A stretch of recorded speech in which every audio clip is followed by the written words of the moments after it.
This is The World This Weekend.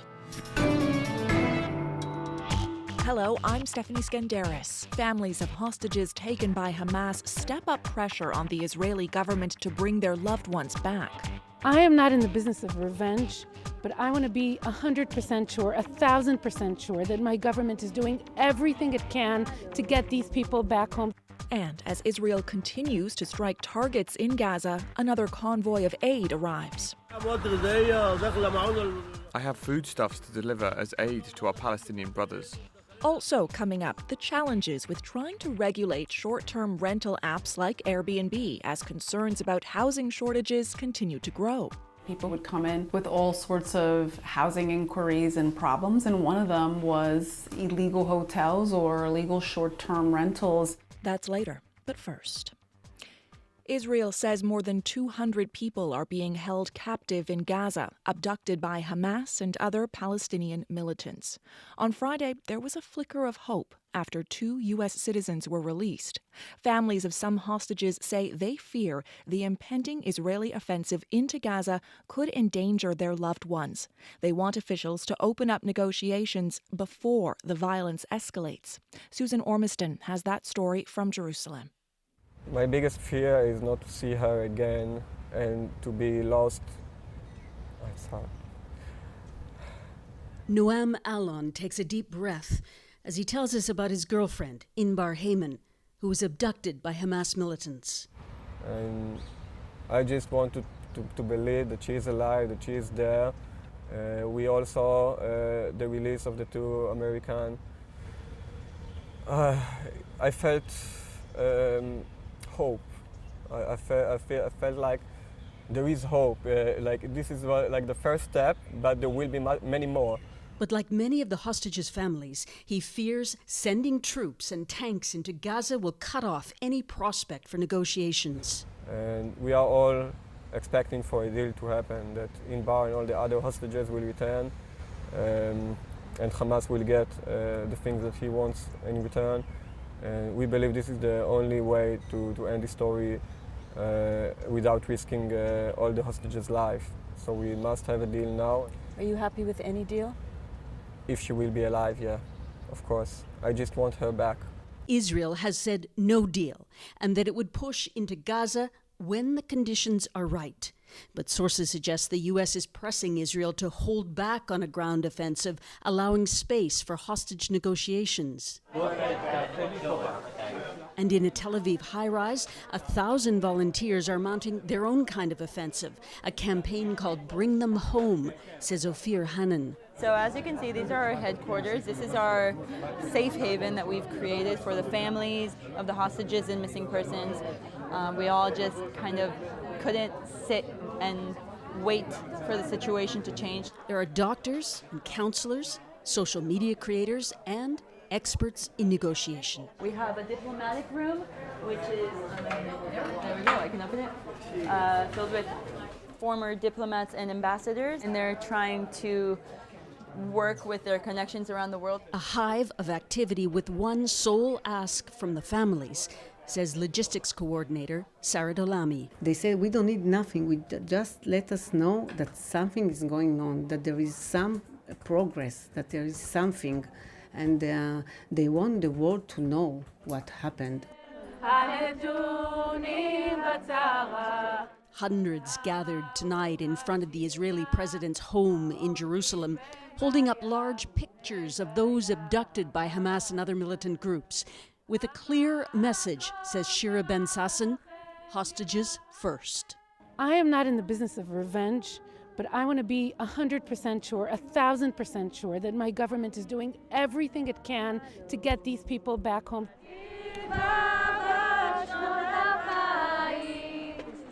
Any opening, they fear, could close fast as the Israeli government pushes to annihilate Hamas, it says, and rescue hostages. Susan Ormiston, CBC News, Jerusalem. In central and southern Gaza, hospitals are overwhelmed by a worsening humanitarian crisis. More trucks carrying food, water, and medical supplies crossed into Gaza from Egypt today. But doctors and aid workers say much more is needed and fast. Katie Simpson reports on that from Washington. There is no possible way for doctors to keep up with the urgent and overwhelming need for help. Inside the Al-Aqsa Martyrs Hospital in central Gaza, panic-stricken families carry injured loved ones inside. Patients lay on the floor where some get treatment, others wait desperately, the steady pace of new arrivals adding to the grief. There's not even enough room for the dead.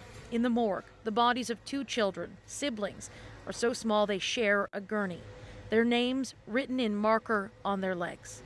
A local journalist says parents have been doing this so that it's easier to identify their children if they're killed.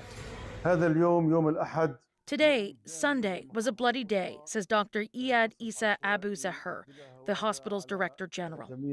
He says there was a relentless bombardment that went on for hours. According to the Israeli military, they say their intelligence confirmed the presence of a Hamas leader near the hospital.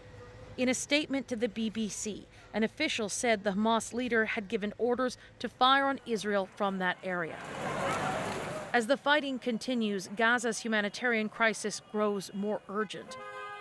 In the southern city of Han Yunis, people line up in the street for hours to buy bread. Our suffering is unprecedented, a young man says. We have been here at the bakery's door since dawn. If the situation continues for 2 or 3 more days, it will be a catastrophe. A second convoy of transport trucks carrying aid made it into Gaza. After significant delays, some 14 vehicles crossed through the Rafah gate, according to a UN official. That's in addition to the 20 trucks which entered on Saturday. All of this is fine, except we need more than that. Cindy McCain is the executive director of the World Food Program. She says her organization has some 40 trucks parked at the border ready to feed 500,000 people now. Suggest to the rest of the world to please put pressure on the region to say it's time. We need these trucks to get over the border so people don't starve to death.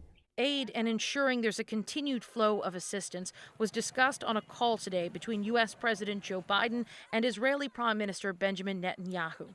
Pressure is mounting to get more supplies into the region and to do it faster as this conflict intensifies. Katie Simpson, CBC News, Washington. There's also an ongoing investigation into who was responsible for that blast at Al Ali Arab Hospital in Gaza City a few days ago. Canada says it has a high degree of confidence Israel did not strike the hospital based on an independent review by the Canadian military.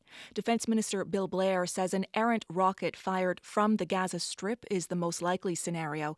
The US and France have announced similar findings. Meanwhile, Canada is preparing for what could be its largest civilian evacuation ever as tensions between the militant group Hezbollah and Israel escalate. Tens of thousands of Canadians in Lebanon may be at risk. As JP Tasker explains, the message now is to get out while you still can. We have been very afraid and very worried that the war could spread to Lebanon. This is the last thing we want. Lebanese Foreign Minister Abdallah Abu Habib is on edge. The Israel-Hamas conflict could have ramifications for his country. We don't want war. The government does not want war. The government might not want it, but Hezbollah, the powerful Iranian-backed militia that controls parts of Lebanon, has other ideas. It's been firing rockets into neighboring Israel, and Israeli forces have hit back, targeting what they call missile launch sites. The situation in Lebanon continues to be unstable. The threat of a larger war has Canadian officials concerned about what could come next. Julie Sunday speaks for Global Affairs Canada. Canadians should not travel to Lebanon for any reason. For those Canadians who are already in Lebanon, we strongly advise that they seek commercial options to leave as soon as possible. More than 14,000 Canadians have already registered for assistance in Lebanon. There's many more who may need help if war breaks out. The country is home to tens of thousands of dual nationals. Defence Minister Bill Blair. But out of an abundance of caution, we have also deployed Canadian Armed Forces members both to Beirut and into Cyprus so that we will be ready. The military will take the lead on any evacuation. It could be the largest in Canadian history, with cruise ships and civilian airliners possibly pressed into service.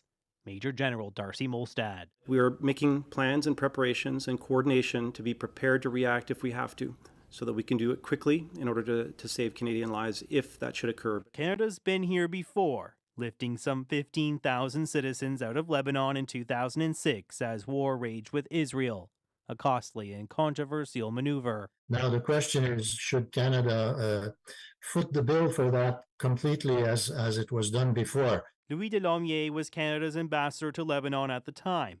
He helped orchestrate the evacuation, which cost Canadian taxpayers nearly $100 million. In 2006, we waived all costs, and it was those costs were borne by Ottawa, but the situation is different this time around. What's different is the Beirut airport is still open. The federal government is urging Canadians in Lebanon to get on a flight now while they still can. JP Tasker, CBC News, Ottawa. A court in Iran has sentenced a pair of journalists who reported on the death of Mahsa Amini to 7 years in prison. They were charged with collaborating with the U.S. government and colluding against national security. Niloufar Hamedi broke the news of Amini's death, which was reportedly for wearing her headscarf too loose. Elahe Mohammadi wrote about her funeral. It's widely believed their work was crucial in spreading the word about Amini, which led to global outrage. Also in Iran, a teenage girl who fell into a coma following an alleged encounter with Iran's morality police is now said to be brain dead. That's according to state media. Armita Garavand was reportedly violating the hijab law while riding the Tehran metro earlier this month. Authorities denied she was hurt after a confrontation with officers, but said she fainted due to low blood pressure. That version of the story has been widely disputed.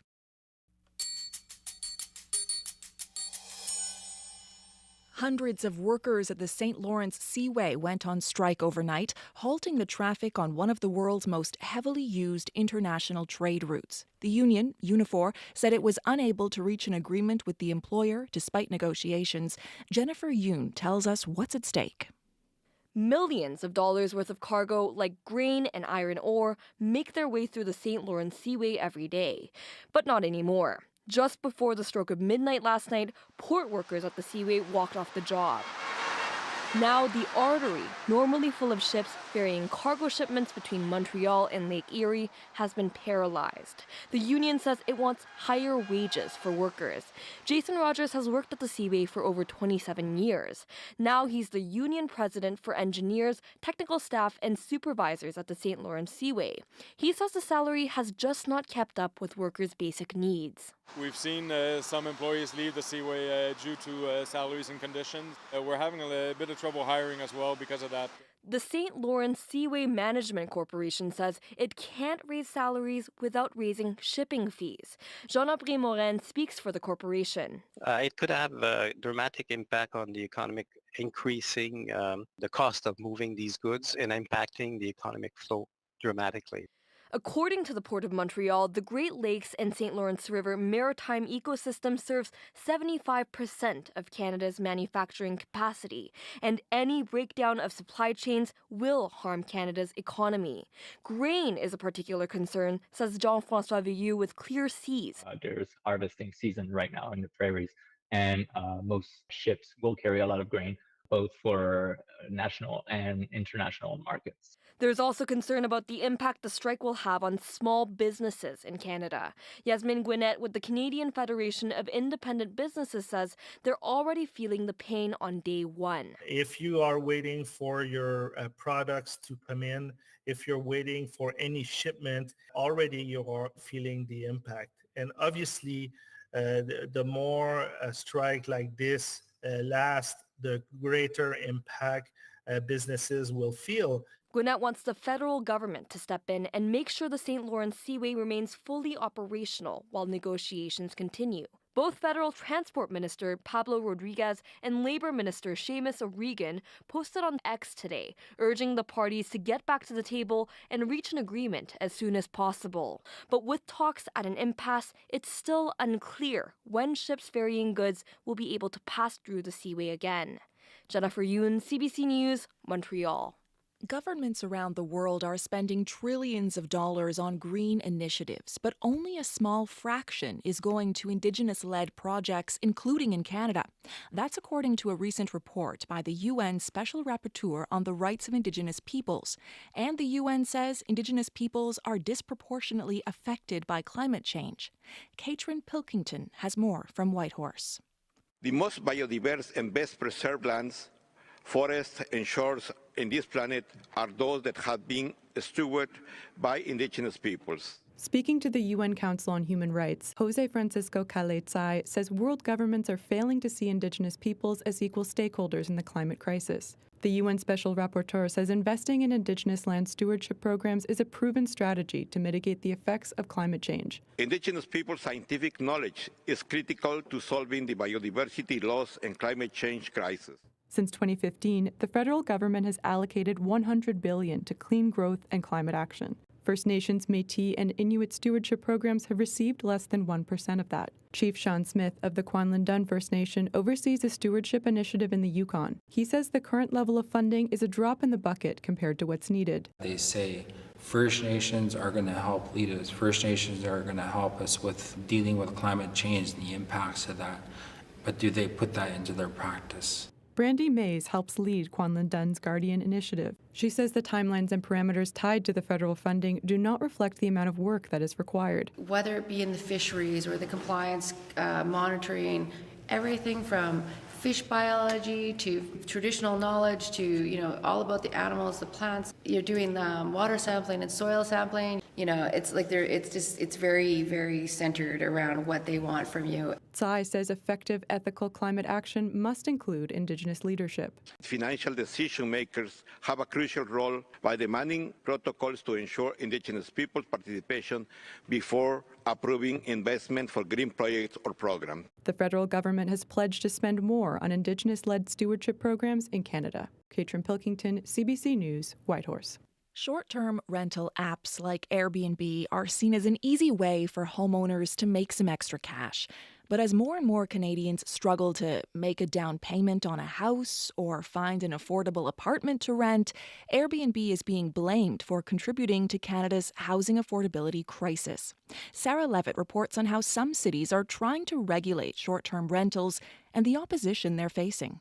I think it was a wake-up call. Staring up at a stone heritage building, David Walksmith says there's still a hint of the smell of smoke in the air. The urban planner at McGill is in Old Montreal, months after a fire ripped through the building, killing 7. 6 were staying in illegal Airbnbs. There were kind of multiple failures of the rules that all led to this fire. A lot of people knew that the rules weren't being followed, that changes were necessary. The change he's talking about is to rules around short-term rentals in the province. Since September, Quebec says it's ensuring all rentals are registered. Platforms like Airbnb now face fines up to $100,000 per illegal unit. Across North America, cities are struggling with housing shortages. Cracking down on short-term rentals has been one part of the solution. New York City has gone the furthest yet. So we had this entire hallway collapse over here. In Hell's Kitchen, Chris LeBron points out where water gushed from an upstairs Airbnb into his apartment. Over a few years, half of the apartments in his building were turned into short-term rentals. We didn't have a fire, but we had prostitution rings, we had a sex club, we had drug rings floating in and out. LeBron says his neighbors couldn't take it anymore. I had to go door to door to explain that I was going to be the one willing to sacrifice my person and my time, and I would do whatever I could to keep them safe. LeBron lobbied the city to create a new law that came into effect this September. On top of mandatory registration, all those wanting to operate short-term rentals need to be physically present in the unit throughout the booking. Platforms like Airbnb have to ensure the units offered are legal or they could face fines. It's being called a de facto ban. Hi. Hi, Sarah. Carlina. Nice to meet you. New York City Council member Carlina Rivera sponsored the bill that ultimately became law. People would come in with all sorts of housing inquiries and problems, and one of them was illegal hotels or illegal short-term rentals. So you had, unsafe accommodations, also exacerbating a housing crisis. But some say the new law goes too far. We are an easy outlet for governments to deal with a really complex problem. As Airbnb's regional lead in Canada, Nathan Rotman says the platform is being used as a scapegoat for the housing crisis. The only thing that will help the housing crisis facing cities all around the world is building more houses. Like everybody else, we're paying more for everything. Gia Sharp used to rent out a unit in her building in Brooklyn, something the new rules no longer allow her to do. She formed a coalition of homeowners to appeal to the city to make changes. We relied on that income to pay our mortgage and our expenses, so we're a little nervous. So, how to help renters without punishing homeowners? That's the struggle cities like Montreal and New York are facing. Sarah Levitt, CBC News, Montreal. To Argentina now, where voters took to the polls to elect their next president. Libertarian economist Javier Milei is considered the one to beat after a surprising win in open primaries in August. Milei says he wants to, quote, chainsaw the political and economic status quo, and that has resonated with people dealing with an economic crisis of triple-digit inflation and widespread poverty. Two other major candidates, Sergio Massa and Patricia Bullrich, are only behind Milei by a small margin. The winning candidate needs at least 45% of the vote to avoid a runoff, or 40% with a 10-point lead over the runner-up. When Giorgia Meloni became Italy's prime minister last October, it sent shockwaves through Europe's political establishments. Meloni is not only the first woman to lead the country, she is also at the helm of the most right-wing government since the end of the Second World War. Now, 1 year in, Giorgia Meloni is struggling to manage crises both political and personal. Megan Williams has more from Rome. She arrived from the far-right fringes and grabs center stage. Io sono Giorgia! Belting out along the way, I am Giorgia, a woman, a mother, a Christian. Sono cristiana! Sono Giorgia! Sono una donna! A campaign slogan quickly put to beats. Sono cristiana! Giorgia! But a year after being sworn in as prime minister, it was this audio that marked her first anniversary in power. Sei aperturista? Come ti chiami? A leaked tape of TV host Andrea Giambruno, Meloni's longtime partner, sexually harassing female colleagues. Per noi facciamo le threesome. Telling one woman she'd have to join a threesome to be part of his team.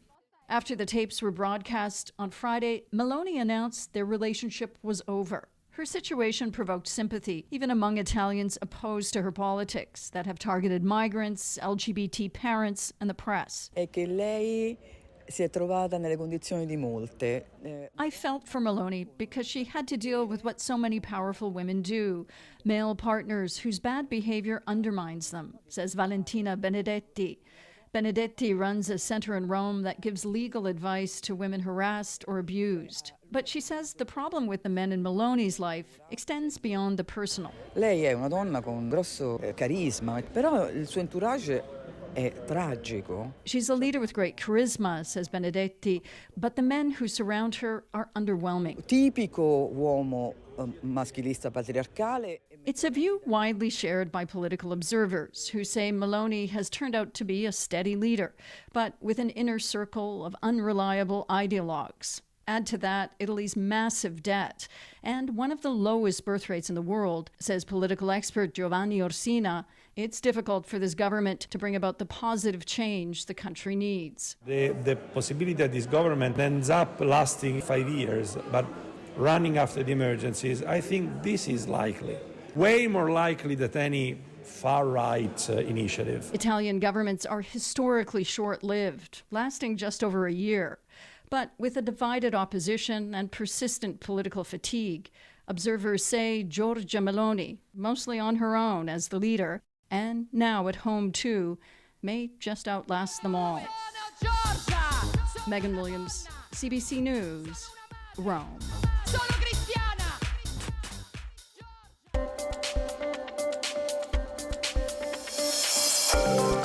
You're listening to The World This Weekend on CBC Radio. I'm Stephanie Skandaris. You can listen to this program anytime on the CBC Listen app or on the CBC News YouTube channel.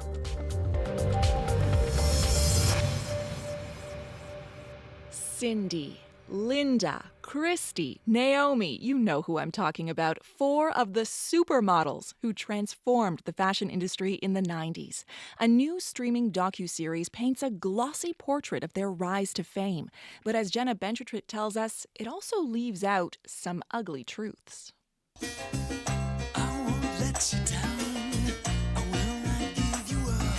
A taste of the George Michael hit Freedom 90, whose music video catapulted Cindy Crawford and her contemporaries to supermodel status.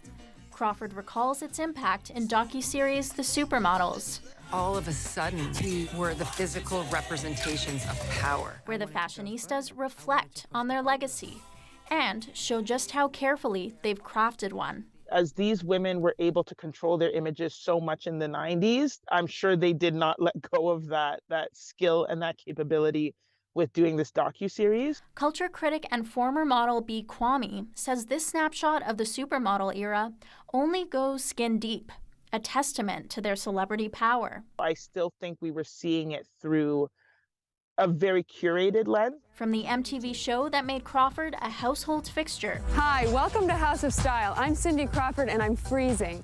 To the backlash that knocked them off their high fashion horses. Well, don't say I won't get out of bed for less than $10,000 a day. Don't say that. The fashionable foursome have an outsized role in pop culture. The series sometimes shows only one side of the story. Naomi Campbell blazed a trail for other Black models, but her multiple assault convictions aren't mentioned. Investigative journalist Michael Gross was interviewed for the series. But when its Oscar-winning director moved into a producer role, Gross wondered who was calling the shots. I got the distinct sense that one or more of the models had objected to the way that Barbara Koppel was exercising her editorial control over the documentary. A representative for Koppel said the filmmaker had no comment. Linda, Naomi, she is fit. Christy, foxy lady, out of sight. Gross covered the supermodels in the 90s. He remembers when RuPaul released this song celebrating their influence. An influence so staggering, it led to a power struggle between the industry and its muses. The tail was wagging the dog, the models being the tail. They succeeded so much that there needed to be a correction, and the fashion industry corrected. Gross says the industry began promoting a new generation of models with less star power. But the original supermodels never fully lost their influence, says series co-director Larissa Bills. What these women represented to me at the time that I was a young woman was they were powerful. The women were executive producers on the project, which got mixed reviews within the group. Campbell said the series wasn't the celebration it was supposed to be. Instead, it's a blueprint for the careful crafting of a legacy. Jenna Benchitrit, CBC News, Toronto. A dream is a wish your heart makes. Even Disney's Cinderella could tell you, having a dream is one thing, making it happen is another. One woman in Denmark was keenly aware of that when she found herself in the presence of a real-life prince. With no fairy godmother in sight, she took matters into her own hands, faster than you can say.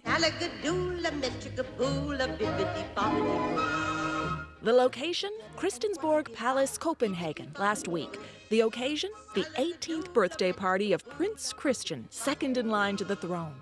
The guests? A sea of royals in sashes and tiaras, dancing to Danish musician Benjamin Hau.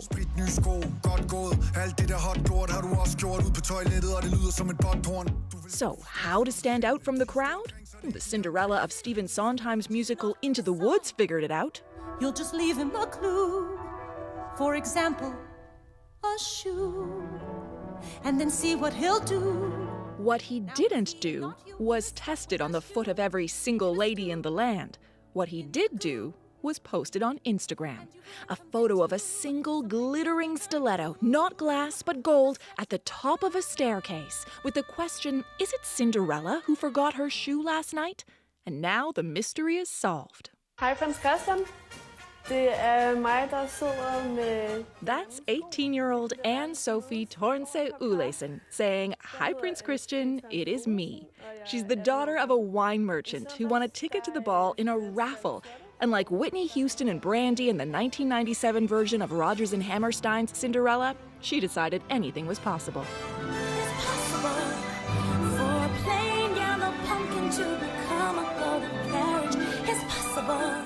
So is this the beginning of a fairy tale romance?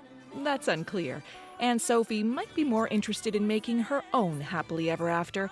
She's cut a deal with a European shoe store. Here's more from Benjamin Howe.